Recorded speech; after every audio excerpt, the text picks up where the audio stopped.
Well, here's a few news articles.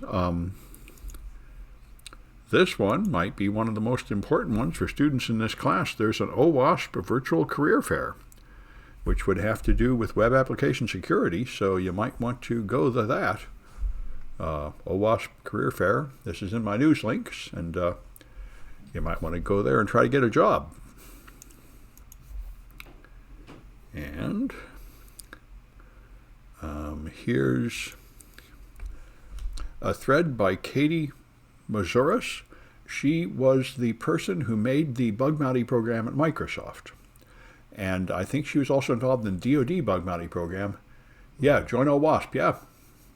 And so anyway, she's now got a long story on how you should deal with bug bounty programs, which is something, I've heard people say that you should just tell every company to start a bug bounty program, but it's not that simple, of course, because you'll start getting all these bug reports, and bug reports tend to be submitted by strange people that don't explain things very well and are sort of scary and confusing. And she talks about how it's a challenge to deal with people who are like sort of mentally unstable and crazy and sometimes even threatening, and yet they have valuable information. So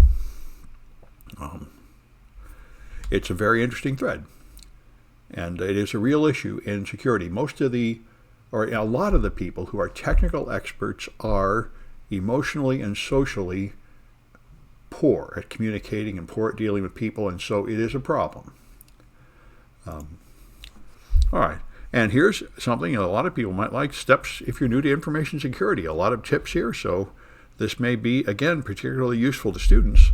Let me throw that up in the chat in case anybody, but it's somebody with a guide of things you should consider if you're getting into the field, which say look pretty good to me.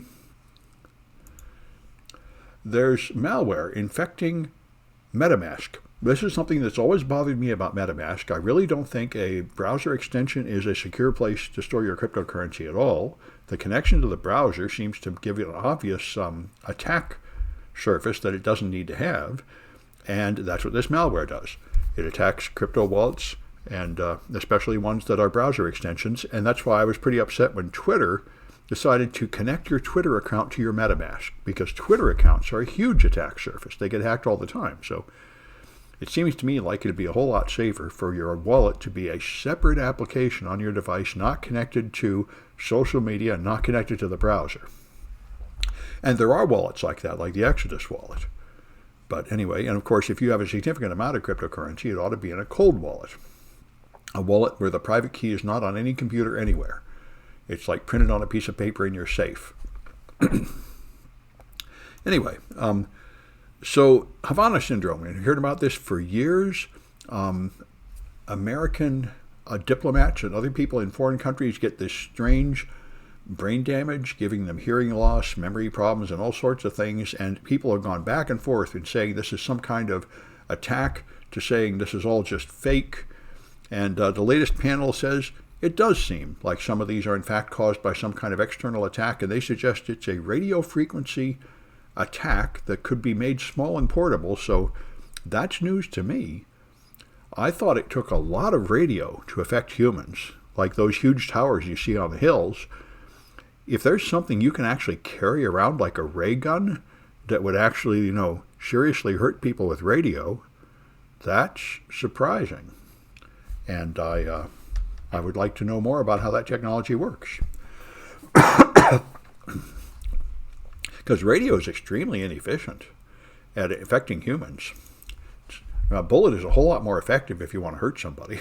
Anyway, so this is a long article in The Atlantic, and it is very interesting and very damning. And it explains what I think we all saw, which is that Joe Biden has some kind of mental block, and he's done this over and over. He thinks that when the United States invades another country, we should just leave and abandon the people there, abandon the people that helped us, abandon the people we promised to help, and just doesn't care.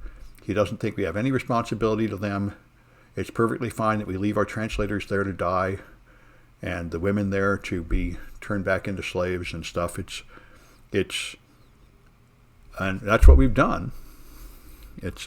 Anyway, he has really damning quotes here straight from Biden saying, we don't need to do anything for these people. Nixon got away with it in Vietnam and Cambodia, we can just abandon them, it'll be fine, because the only thing he cares about is American soldiers and not the foreigners. And that is a position where you might be able to make some arguments for it, but the people that we hired and promised to take care of and then just abandon them after making that promise is really sort of cruel. And I think it seemed to me like Joe Biden had a honeymoon period as president when a lot of people supported him, and that Afghanistan mess made a lot of people turn against him. I think that's when his popularity went way down and it didn't come back. I mean, that was when he really, really, really failed to be the good guy that we hoped he would be. And he doesn't seem to understand that he's done anything wrong. So Google's CEO mentioned blockchain, said blockchain is a powerful technology and we're going to work with it. So this is, I know a lot of my friends and peers in this information security community are still absolutely death on blockchain like I used to be. And I say, it's over, man. Whether you like it or not, blockchain is here. It's coming. All the big companies have jumped in. It's coming. You might as well get over hating it and just learn how to use it, because it's the future. It's going to be part of the future. Even if that future consists of 10 or 20 years and then we all just sort of give up on it. But there's no possibility of like blockchain just going away. It's here. We're totally going there. NFTs, cryptocurrency, and blockchain are going to be a big part of the technological future for decades. So the Army is not kidding. They ordered all the soldiers to take the vaccine, and now they are really kicking them out if they didn't take the vaccine. So they meant it. I know a lot of other people have resisted it, and a lot of the attempts of the Biden administration to make vaccine mandates have been blocked by the Supreme Court and otherwise. I know Starbucks made one and then took it back. But the Army, true to form, is not taking it back. I think from their point of view, it's not even a matter of the vaccine. It's a matter of we gave you an order and you didn't obey it. Anyway, they're not messing around.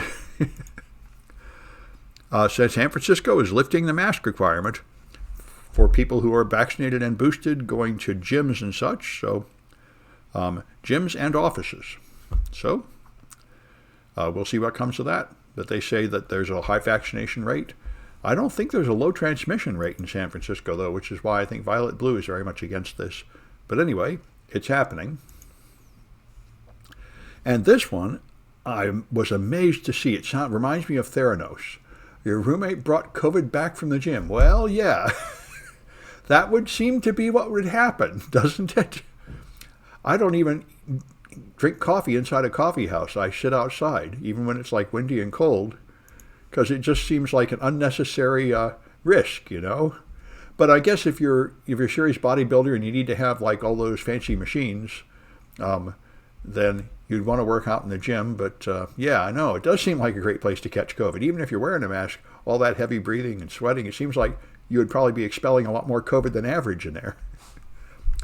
Probably the only thing even worse would be to go to church and sing. A whole room full of people singing, that will spray the COVID everywhere, Anyway, so these guys claim they can take like a drop of blood, get your DNA, and then they can predict the shape of your face from that. And doctors, experts are laughing at this. That's why it reminds me of Theranos, that claimed they could take its little prick and diagnose all the diseases from it, and it was totally fake. So I highly doubt this. Because the point is, the shape of your face is not determined strictly by your DNA. I think it's determined by development in the womb and such. I really don't think you can do this. But anyway, they claim they can do it, and they're trying to sell it to police forces and such. So anyway, is something freezing? Oh. All right. Yeah, let me know if other people have trouble with the stream freezing. I can switch to Zoom if I have to. Yeah, stream is fine for you. Okay. Try refreshing your browser. See if that helps. There's also a setting. If you point to, let me put it down here. If you point to your Twitch, there's a gear down here. And you can adjust the quality here. And you might want to turn down the quality to improve the signal from a slow internet connection or something. So give that a try. I know I get this bizarre echoing effect, so it's sort of hard to demonstrate that stuff here. But anyway, that might help. But I think it's probably at your end, not my end tonight. But if you do get trouble, video buffering, use the low latency toggle. Yeah, right, try that, yeah. Yeah, so try making some adjustments in your Twitch and see if that helps. And if other people have trouble seeing things, let me know, because I don't have any way to know the experience you are having. And if necessary, I can try switching to Zoom. Anyway, that's enough news. Let me stop this.